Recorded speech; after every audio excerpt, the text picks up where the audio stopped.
Chrome miners have been handed a lifeline. Trade, Industry and Competition Minister Park Stow has followed through on a June cabinet decision to regulate exports of chrome. This will be done through the International Trade Administration Commission of SA, as it will establish a permit processing system for chrome ore. This is part of measures designed to clamp down on illicit trade in the critical mineral. It's estimated that illegally mined chrome now accounts for 10% of all chrome mined in the country each year.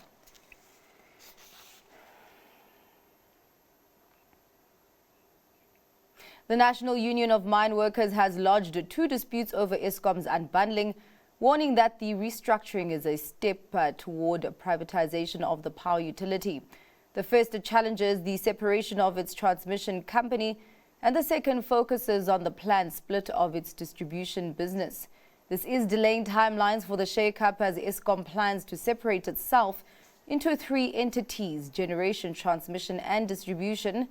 NUM has argued that the state-owned entity has failed to properly consult Labour on the decision, and that the unbundling is in fact a condition for the company to continue to receive government bailouts.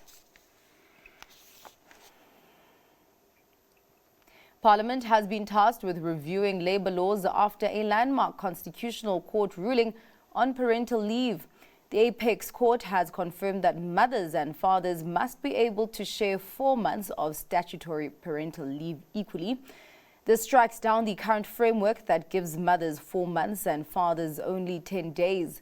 But the move has raised concerns about the Unemployment Insurance Fund. In handing down the judgment, Justice Zukisa Chitli noted that extending UIF benefits to fathers and partners could impose an enormous financial burden on the fund. It's up to Parliament now to look into this. Labour lawyer and MP Michael Bagram has already come forward, saying the fund is generously funded and should not struggle to meet new demands. Parliament has 3 years to make the necessary changes to the law. Mondi has had a tough third quarter. That's as the packaging and paper group grappled with softer volumes and declining prices. As a result, underlying earnings before interest, tax, depreciation and amortization held steady at 223 million euros when compared to the same period a year ago. To deal with the challenges, Mondi has reorganized its business units. It is now segmented into 2: corrugated packaging and flexible packaging.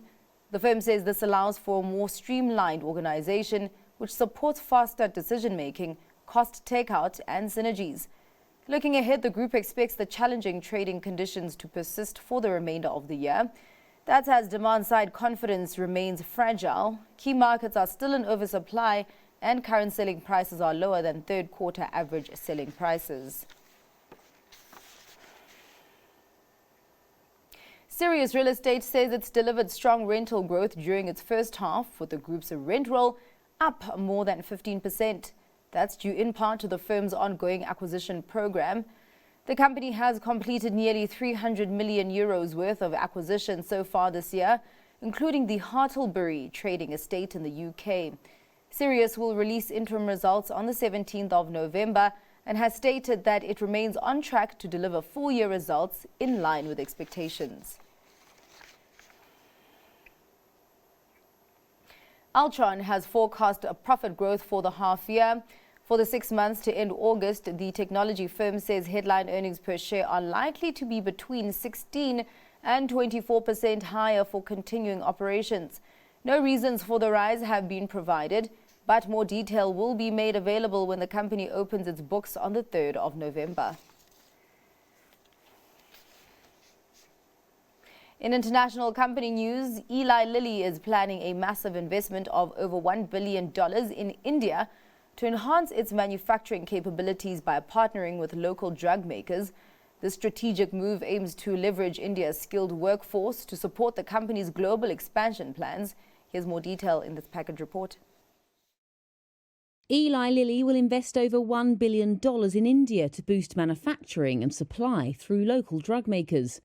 That's according to the pharmaceutical giant Mondi. It wants to tap into a skilled workforce to bolster its global manufacturing expansion. The company said collaborations aim to increase the availability of Lilly's key drugs, This includes those for obesity, diabetes, Alzheimer's, cancer and autoimmune conditions. The company launched its blockbuster weight loss drug Mounjaro in India this year, but it doesn't currently operate its own manufacturing plant in the country. Lilly's investment plans in India come at a time when global drug makers are rushing to boost US manufacturing capacity.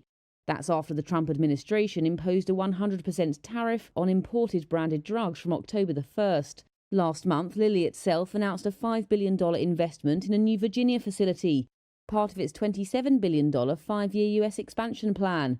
Meanwhile, its India launch of Mounjaro has helped increase awareness of obesity treatments in a country projected to have the world's second largest obese population by 2050. Sales there of both Mounjaro and rival Novo Nordisk's Wegovy doubled within months of their launch.